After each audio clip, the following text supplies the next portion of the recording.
Welcome back to Becoming America. I'm Joellen Chatham, one of the three co-hosts of this, what has turned out to be a lot of fun of a program. And I'm here with the Honorable Bijan Kian and Judge Jim Gray. Our purpose is very simple, and that is we want people to understand the Constitutional Convention of 1787, which created the Constitution. And we want to educate, we want to inform, hopefully inspire, and actually entertain just a little bit. With us today also is Dr. Gordon Lloyd, and I'll tell you a lot more about him a little bit later. But if you've been following our series, you know that we begin each program with a song. And these songs are from the new musical called Convention, The Birth of America. And the author, the composers are our own Judge Jim Gray, plus his two colleagues, Stephen Lawless and Joel Henry Stein.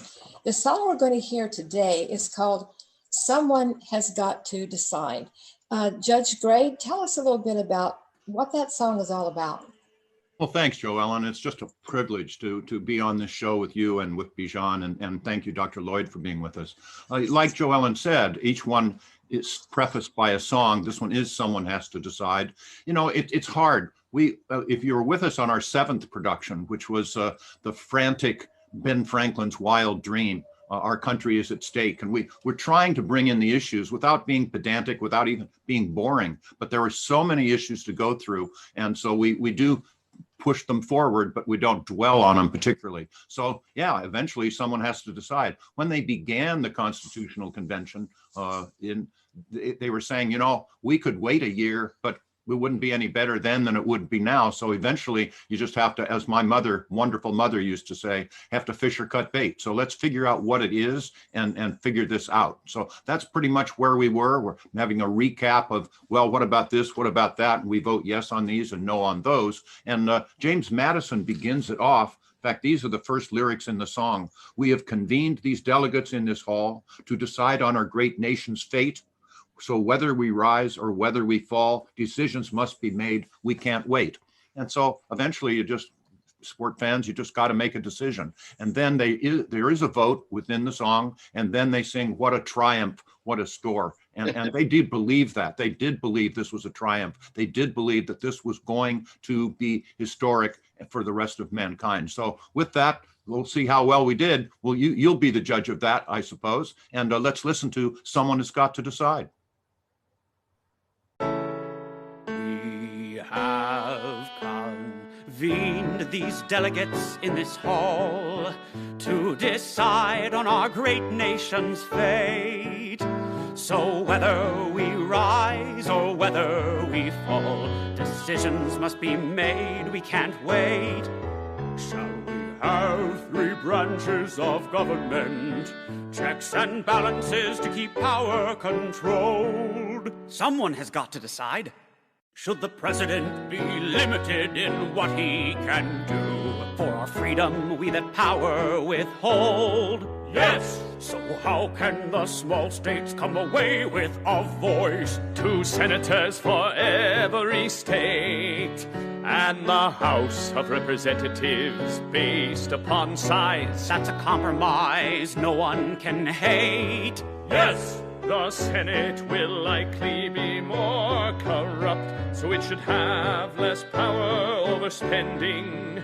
And we must balance the power of Congress, courts, and presidents, so none has strength unending. Yes! Oh, someone has got to decide. Someone has got to decide. There is logic and persuasion, yet things we can't abide. Someone has got to decide. Is the nation the sole printer of currency, and only Congress declarer of war? Can the federal government levy a tax that may be needed but that most abhor? Can the nation alone regulate trade? Can the courts rule and must states abide? Can each senator have a term of 6 years? On these issues we've got to decide. Yes! Someone has got to decide. Someone has got to decide. There is logic and persuasion, yet things we can't abide. Someone has got to decide. Shall we now create a national bank? Shall our government the states overthrow? Shall all men and women have the right to vote? Oh, how say you, my good sirs? For all of these our answers are no. And as to the decision of slavery, shall those blacks in the South now be free? No, they each should count as 3/5 of a man, but they still remain our property. Oh, someone has got to decide. Someone has got to decide. There is logic and persuasion, yet things we can't abide. Someone has got to decide. As for our liberty, shall we include a Bill of Rights, so that safeguards for rights be our guide? Yes, That is indeed the firm will of the group, but later they can be drafted and then codified. Although, as we have tried in our debates, to create a nation of laws not just on a whim, many prayed for help from our almighty God, but a constitution must not refer to him. gentlemen, have we more issues to discuss, or is our long journey almost through? It appears to be true that we are all in accord. So now what do you say? It's all up to you. So, Mr. Secretary, please take a vote to see what delegates from the states ratify. And if you wish to bring this Constitution to life, you may do so by now saying aye. Delaware? A majority of 5 say aye. Maryland and Virginia? You can count us 'cause we comply. North and South Carolina, what now say you? Our 3 and 4 say aye. We all say aye. Georgia, New Hampshire, Massachusetts, and Connecticut next? In each of these states there are aye votes from 2. New York? It gives me great pleasure to vote yes for this cause. New Jersey and Pennsylvania? From Pennsylvania all 8 say aye. And New Jersey there are 4 of 5. What a triumph, what a day. Look what Providence has cast our way.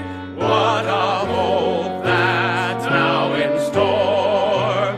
Who could possibly hope or pray for more? What a hope that is now in store. Who could possibly hope or pray for more? Our children's children shall respect this document that we now signed. Our country now leads the world, and no longer will it be maligned. Our country now leads the world, and no longer will it be maligned. In this great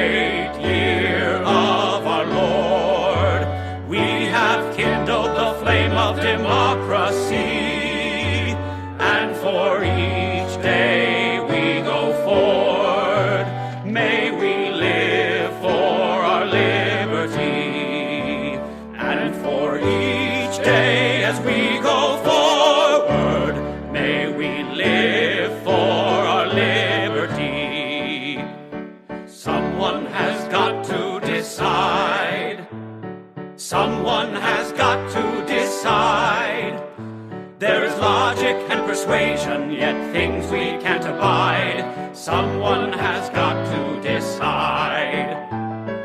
Someone has got to decide. Someone has got to decide. There is logic and persuasion, yet things we can't abide. We're proud that we now did decide.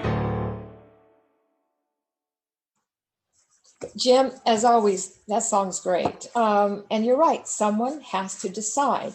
And the founding fathers had to make decisions between who was going to decide on the federal level, on the state level.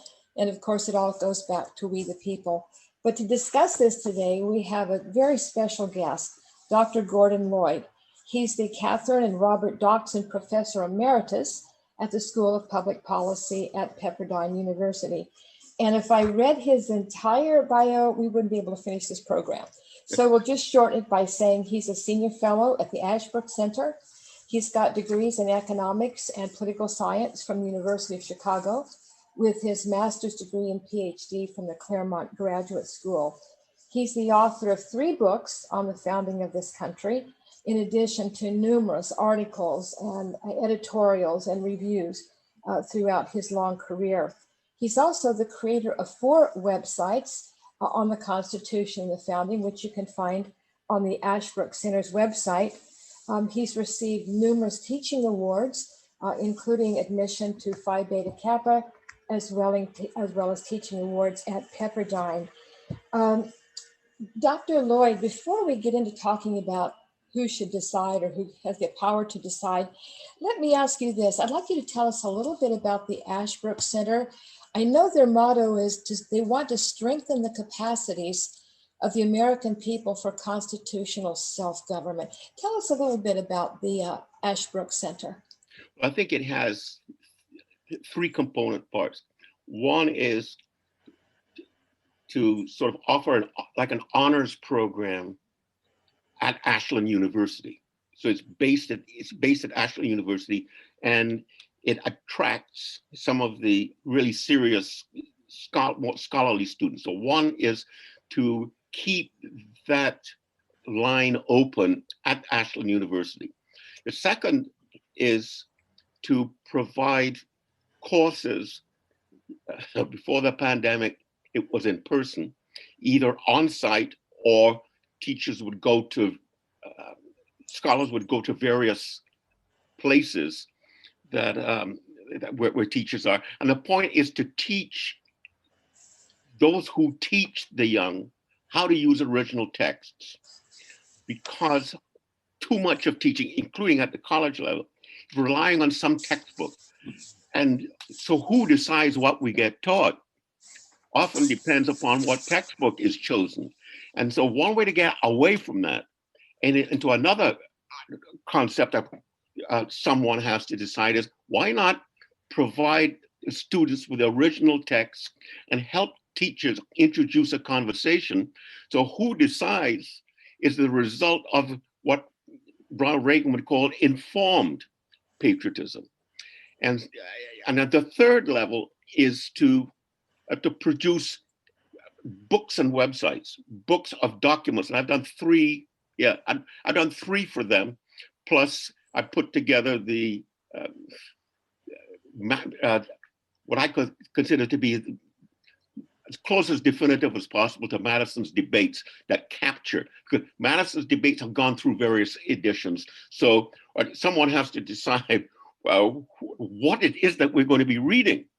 And so I have put together what I consider to be as close to what Madison wanted to leave behind as possible. So that's one of their collections and readings I put together. So, and there are many readings that provide a documentary story of the how it means, what it means to become American, and then the websites. And that's really where I got involved in Ashbrook about 10, 15 years ago, to go through the convention. I present the convention as a 4-act drama, and you got the bios, and so there's various ways to try to encourage people to learn. Some people learn through biographies, it's there. Some people like just to go straight to the text, it's there. Some people like to go through art and paintings, And there's a lot of art and paintings that are dealing with the founding broadly understood. So we could use websites, and through the websites, you can teachers have an alternative way. But I love original documents, but one of the things I've learned as a teacher is that it's fish and cut bait, but it's also how do you lead a horse to water, and kind of thing. You just go up to the horse and here's your food. You got to sort of encourage them, and if you can encourage learning, then you're a long way down the road to who is it that decides. Dr. Lloyd, let me just say quickly and have Jo Ellen take a bow, because all of our viewers have seen so many paintings, so many pictures, and Dr. Joe here is the one that found them. So thank you for that, Dr. Joe. And also, Dr. Lloyd, when you were mentioning this, anytime I read an op-ed piece in the paper or elsewhere, the first thing I do is look to see who the author is. Because we all have biases, of course, but you want to see who the person is before you read whatever it is that that person is saying. I think that's what you're saying as well, that someone has got to decide, well, let me decide who the bias is before I start reading it, just like your original documents. That is correct. And I think one can at least reduce the bias if you introduce the original writers and original discussions themselves, so that many times I've seen students say, well, I didn't realize that such and such is going on. And so they get to decide themselves, but that's a long process. I don't want 5-6-year-olds making decisions about what it means to become an American. But you become an American by sort of introducing yourself to the American story. You know, some of the most interesting original documents are the letters that the founding fathers wrote. And you might find in one letter, there's only a portion talking about the convention or the Constitution or the war. But then there are a lot of other things about how they feel about their family, about the crops that they're raising. And it humanizes them. It puts them in such great perspective. Excellent. So, what I'm doing right now for the Ashbrook Center and with Pete Peterson at the School of Public Policy is I'm trying to sort of complete the story. I have the one on the Bill of Rights. I've got the debates at the ratifying conventions and Federalists, Anti-Federalists. I've got the convention. Now what I'm doing is a Declaration of Independence. And the journals on the creation are nowhere near as good as the journal on the Bill of Rights and the literature available. So I've been putting together a sort of a day-by-day account by reading letters, and people are reading and writing home, and the love letters are just impressive, and how they miss their family and who they had dinner. Oh, and by the way, the eating habits. I can't even believe the menu that some of these people went through, and they describe all the food, and they describe who they met, and then the hay and the horses. Oh, I want to make sure to take care of such back home. I don't know when I'm coming back. It may be a month, it may be 2 weeks. So yeah, I think one learns a lot through the letters, because they in some cases, not only do they supplement, they are the source, because for one reason, which makes it sort of difficult, is that the convention was held in, quote, secret. That's say private. The secret seems to convey some kind of conspiracy, which it wasn't. But the first and second Congress decided that they would converse with each other. They didn't want the press outside. So it's very interesting to what extent did they keep their conversations completely private? Well, pretty much. But they also let their loved ones know what was going on. And that's where the letters become very, very important. Today, I can't go into detail, but today we raised the question of such and such, and this committee was created.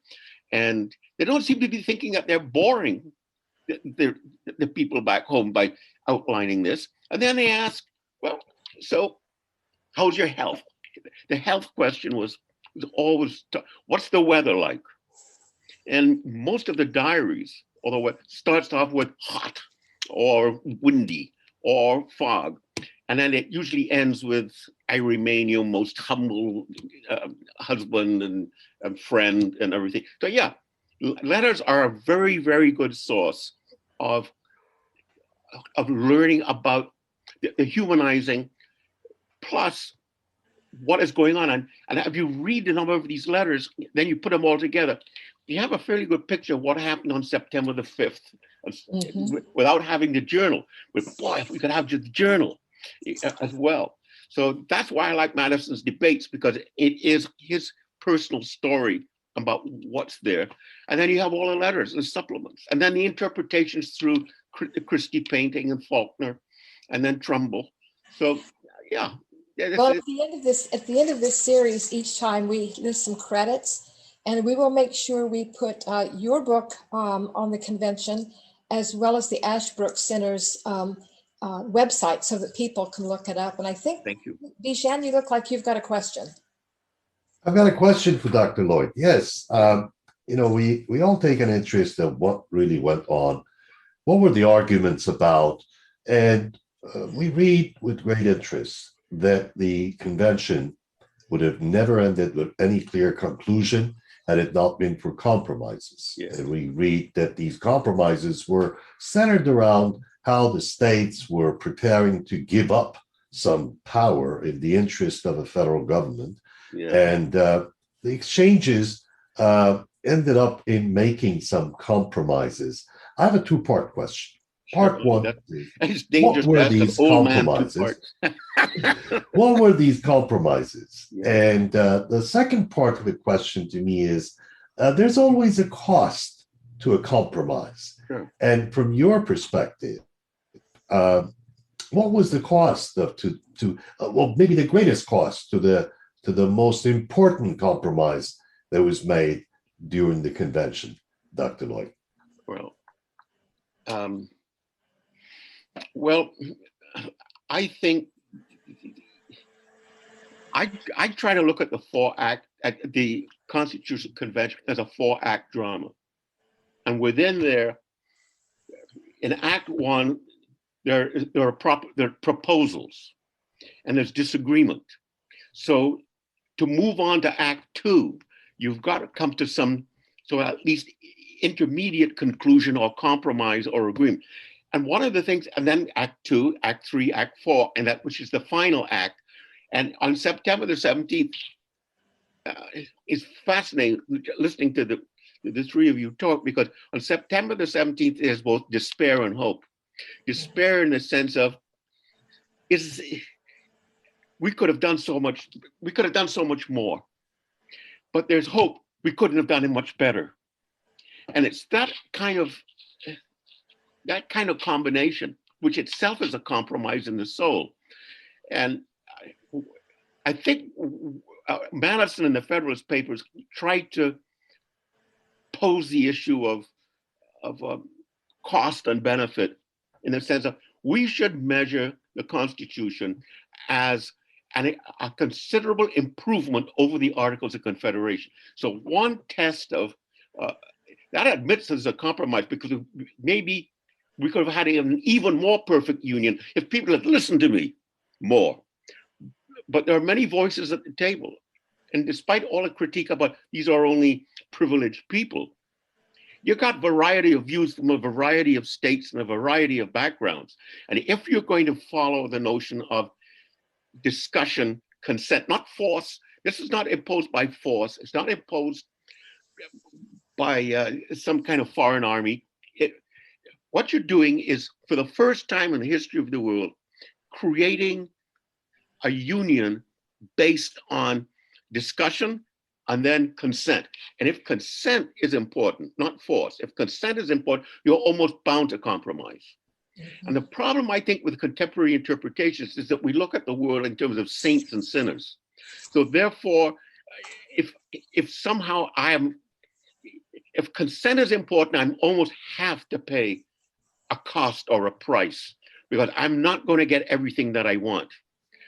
And so the compromise, Act 1 is where Madison says, I don't really want to compromise with the Articles of Confederation. They need to be fundamentally altered.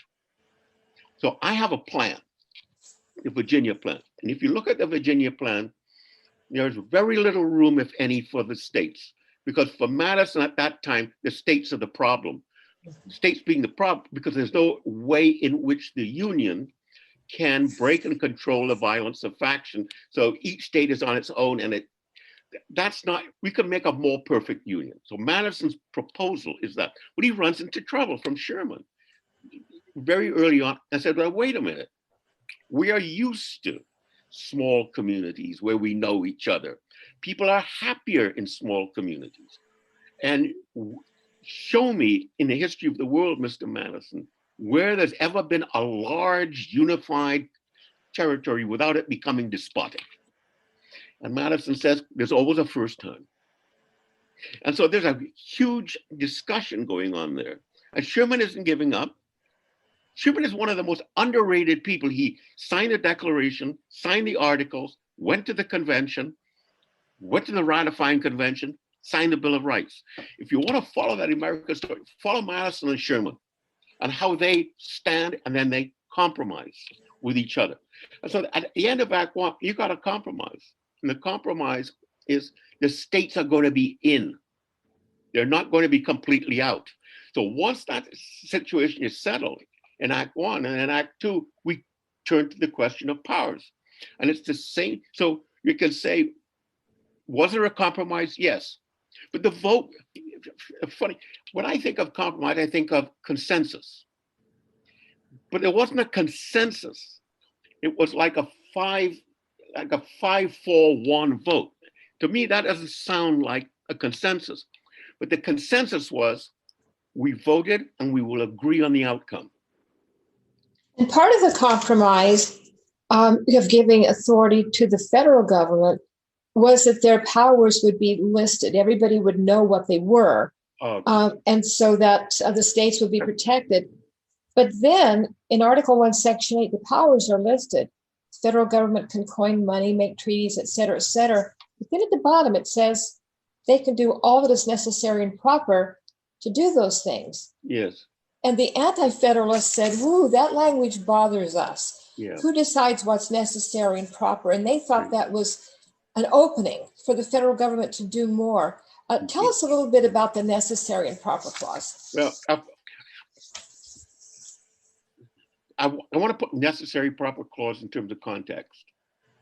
Under the Articles of Confederation, the general government could only do those things which were expressly stated. And if it is not there, they can't do it. And the only way they can do it is by amending the whole document. And it became, and that required unanimous consent. There was always Rhode Island likely to say no. And that's part of the reason why Madison wanted to move away from the Articles and the very, very specific listing of powers. In his Virginia plan, there's no listing of powers. Congress can do all those things which the states are incompetent to decide. And incompetent means what the Congress itself decides. Sherman isn't going to stand for that. And so when you get to Act 2 and Act 3, not only are the states back in as players in the Senate, the equal representation, but the states come back in through Sherman saying, we got a list.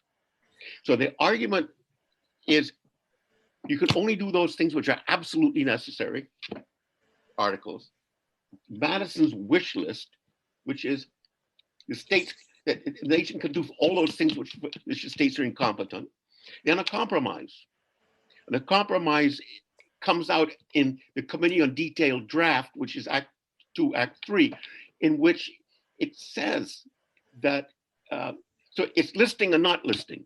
It is restraining and yet it's not restraining. And that is part of the compromise and part of the cost that you pay. So who decides ultimately is a complicated answer. And the complicated answer is it requires a separation of powers and it requires consent of the people and how far the people are willing to go in this. So those clauses that you've just mentioned, the general welfare clause, the necessary and proper clause, all of those only come in sort of after other issues have been settled. And in the last week at the convention, it's George Mason and other people who say, no, wait a minute. What does the general welfare clause mean? What does the necessary and proper clause mean? And there's a discussion over 3 days at the end, complete over what is necessary and proper. So you leave the convention with a certain degree of doubt, with those things still to be worked out. And that gets to your point about the Federalist, anti-Federalist debate. The anti-Federalists, what do they have in front of them? They have the Constitution. They don't know all the debates that went on. Right. So they just read the clause. What the heck does general welfare mean? What does such and such? And then you get the debate. Madison saying, what affects all of us? What is necessary and what is proper? And then you get your debate between Hamilton and Jefferson. So the convention could only settle so much, which is why we have to have civic education to continue to have this story unfolding, as you said before. I don't think one can answer that completely. Giving you an example, the 10th Amendment, which is linked to this, doesn't say that Congress is limited to the powers which are expressly stated. That would be the Articles of Confederation. It just say that those which are not stated are reserved to the people or the states, which shows the compromise. And I think the background for this is, to what extent has the Constitution moved away from the Articles of Confederation, its structure and its language? And to what extent does it leave up to the next generation to still discuss this as an American story? And I think your point about the secrecy comes in here very important, because we know what happened in the debates now, but then the people didn't know what was said in the debates. And by the way, the privacy was important because then the speakers could speak without fear of being misquoted or taken out of context or attacked for their opinions. But in the ratifying conventions, they didn't have all of that background, which is why it was important that a number of the delegates actually attended the ratification convention themselves, so they could provide that background. Jim, that's absolutely correct. That there was at least one delegate from each state who attended as a representative of that state, the convention attended. And then you get the Federalist Papers being written, trying to explain what went on. And I think the most important Federalist Papers, like Federalist 37 through 51, which is all Madison. It's sort of what used to be called the second volume of the Federalist Papers. And Madison, in effect, explains what went on at the convention, why the compromises were made, what the costs were. So it's not just Federalist 10 I would give, but I would think that if you want to know from the Madison perspective, before you get his debates, before other things come out, that would be the great rift. And that comes out in January, February of 1788. And it comes out precisely because between September and December, the anti-federalists were in fact winning in terms of what was coming ahead. Massachusetts was going to be a toss-up. Virginia was going to be a toss-up. New York was going to be a toss-up. Hampshire was going to be a toss-up. So in a sense that there was a renewed awareness on behalf of Madison and others that we have not properly explained to the people, partly because of the secrecy, but partly because the anti-federalists are picking up and saying, well, what does this mean? And what does that mean? And well, we have to explain it. In the ratifying conventions and in the pamphlet literature over necessary and proper general welfare, what is striking is the lack of the debate over those clauses at the Constitutional Convention itself, because it only comes right at the last week that it comes, and it comes from those who saying, wait a minute, Hamilton had returned, Gouverneur Morris had returned, and they were high flyers. And it's at that stage it's that stage that Mason actually says, you know what, all of this confusion that could be coming could be solved by having a Bill of Rights. Well, it's so interesting that that Hamilton was involved in that because he missed a lot of the convention. But I think they looked at it as sort of an enabling clause because they were so restricted under the Articles of Confederation. If it's not written, you can't do it. Well, Hamilton wanted a national bank, for example. Yep. Well, there's nothing in the Constitution that says the federal government can create a national bank. But as Secretary of the Treasury, he got Congress to agree to that. And the way they agreed to it was, well, how do you coin money? How do you, maintain credit on the United States, et cetera? There are financial responsibilities the government has, and therefore maybe it's necessary and proper to create a bank. In other words, it's sort of an enabling clause. Do you think our founding fathers would believe that the federal government exercises as much power today as it does? Do you think that they might think we've gone too far? Yeah, and yes, and it comes between the nation and the states, yes, but there's not a new phenomena, which is something that's bothering me. Executive orders. Oh yes. Executive privilege.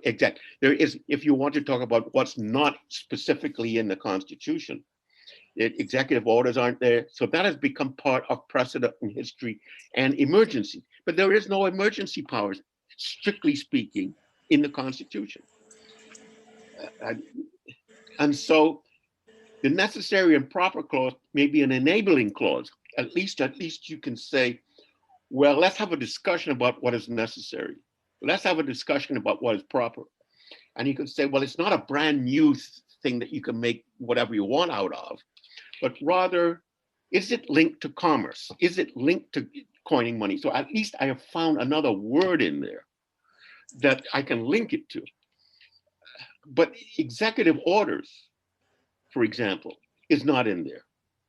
And executive privilege is not in there. And I think the founders would not have thought that it would have been the executive branch. It's not just, here's the issue. Should government do it? Whatever it is that we're talking about, should government do it? What level of government should do it?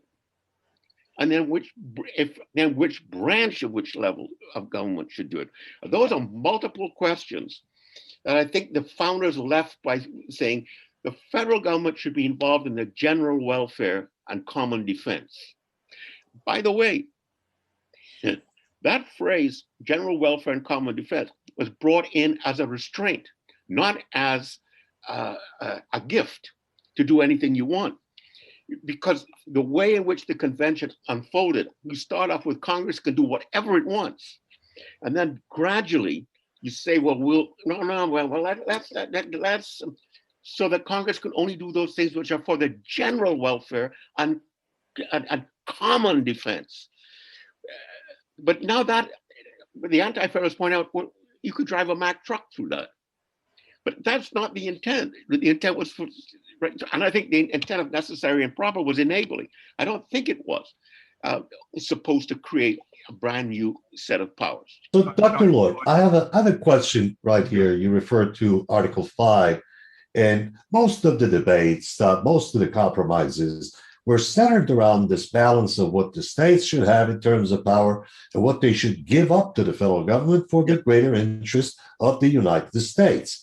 But there's also a question about the relationship between the states themselves, especially as it comes to extension of full faith and credit of the states. And could you tell us a little bit about this Article 4 and what was that debate? Because there's less talk about the relationship between states themselves than the relationship between federal government. Could you tell us a bit about Article 4? Yeah. The origin of that clause is in the Articles, in which it says the free inhabitants of each state shall enjoy the same privileges and immunities of the citizen of the states in which they go. And Hamilton would say, at a minimum, that is the glue. If you can't move from one state to another and enjoy remember, citizenship was state-based. So if you want to encourage movement, which Madison does, Madison wants to create an interstate republic. Republics were small and not interstate in the past. Sherman is a defender of intrastate republic. Madison wants an interstate. So you're going to have something like a privileges and immunities clause. Under the articles, it's there, and it avoids the word citizenship. And in the Constitution, it uses the word citizen. Now, as a citizen from one state going to the citizen of another state. And there is it's all tied up with, well, what constitutes interstate citizenship? And even today, if you want to practice law, you have to take a state bar. I'm PhD, I would have to run up, but I'm not qualified to teach in a K through 12 in California because I'm not certified. So there's this continuing, I don't think there's a definitive answer is what I'm going to give you. And I think time tells, but if you say at a minimum for how, without that clause, considering interstate, then you really don't have a union at all. Now, what kind of union you want, what kinds of privileges?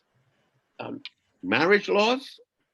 If you're married in one state, does that mean you're married in another? We're still debating that. But full faith and credit linked to is, if you're born in Chicago, the California will recognize that you're born. Even there's no national birth certificate.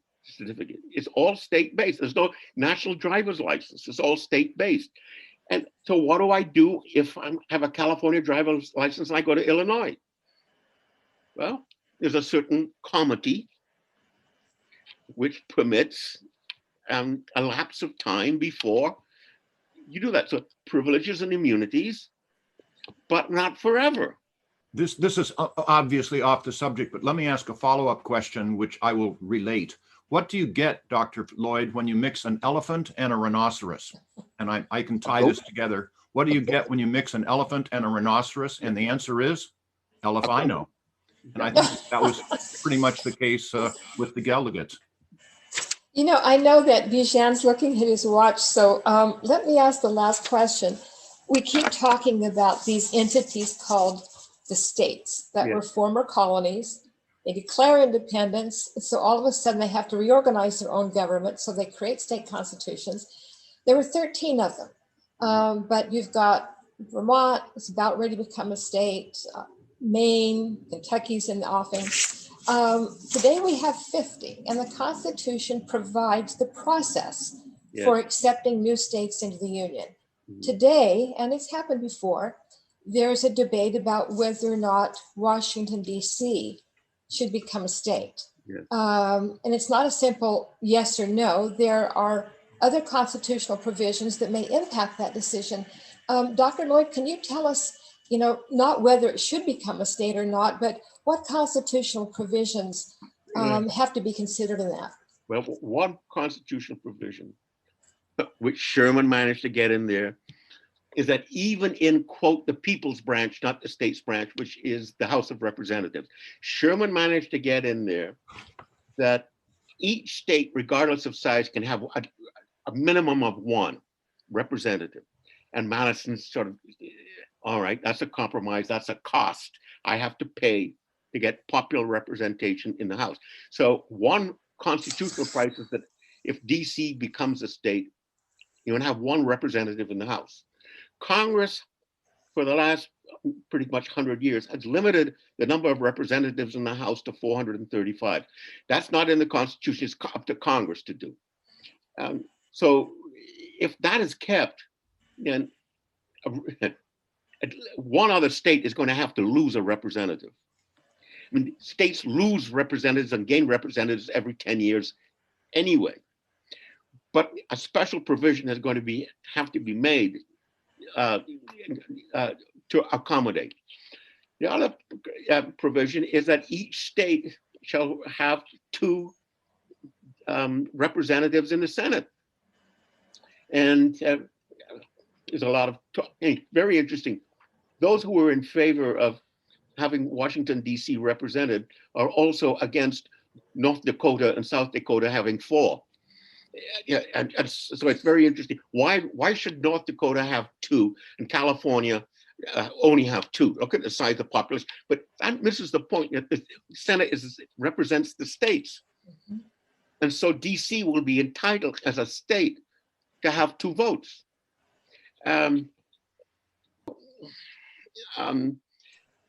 This complicates matters. I mean, one way out of the complication is to let those people who live in the Virginia section vote in Virginia. Those people who live in the Maryland sector vote in Maryland.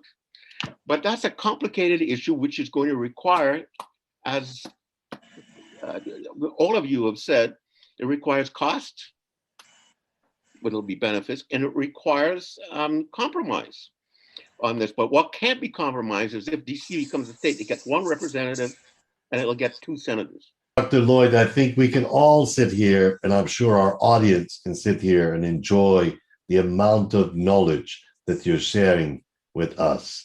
And no amount of time would be enough to be able. This is such an important issue. The Constitution is the greatest document ever written by the hand of mankind, and we're learning from you. So it just pains me as someone who has to keep the time to say that, as they say, all good things must come to an end. Unfortunately, we're getting close to that point, but I have another 2-part request. One is... I have to write, see, when it gets to 2 parts, I have to write them down. Yes. No, this one is easy. This one is easy. All right. One is, please, despite the fact that we have limited time, I will not forgive myself if I don't ask you, is there any last thought, important point that you believe you'd like to share with our audience that we haven't reviewed? It's important that we cover that. And second, how do our audience get access to at least one of your websites? So if you could please share that logging in information, very much appreciated. So I repeat it again, last thoughts and information about logging into your websites. Well, the last thought we have touched on, but I would love to develop further your idea of compromise and cost, because it involves what we were just talking about at the end, the role of prudence. Too often, it seems to me, we've acquired this kind of, I would say, ethic or morality, which says, if something is right, then you have to act on it to its completion. Otherwise, you're a hypocrite. And I think one of the things we have lost or diminished is the notion of doing the best you can under the circumstances that you face. And that's not kicking the can down the road. That is doing the best you can under the circumstances that you faced. Mm-hmm. And that says that is prudence, not cowardice. And so I would hope that we would restore that. We have huge partisanship now. And where's some common ground? And compromise, again, doesn't mean, or prudence doesn't mean to say that you cut the bread in half, but it means that we have an acceptable outcome. And by the way, built into the Constitution to go up, we have elections every 2 years. And not all politics is at the national level. We have state and local politics where education actually takes place. Or should take place. Their website, well, is the Ashbrook Center. And you could just type in teachingamericanhistory.org. And then Constitutional Convention, Bill of Rights, ratifying convention, Federalist, Anti-Federalist, and coming soon to a website near you, the Declaration of Independence.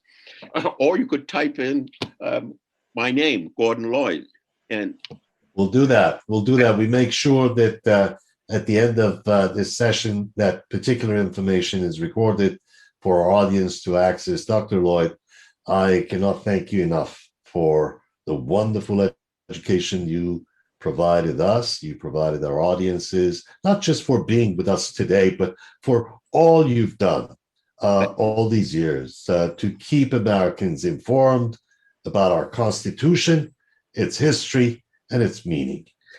Next week, our guest will be federal judge Andrew Guilford, and we will spend some time on the meaning of the first three words in the Constitution, we, the people.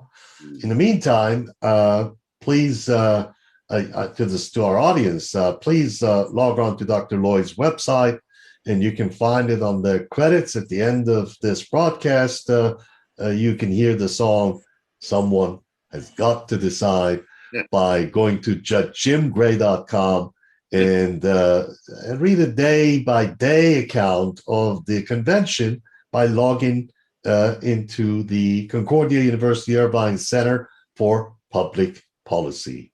Thank you so much, and see you next time.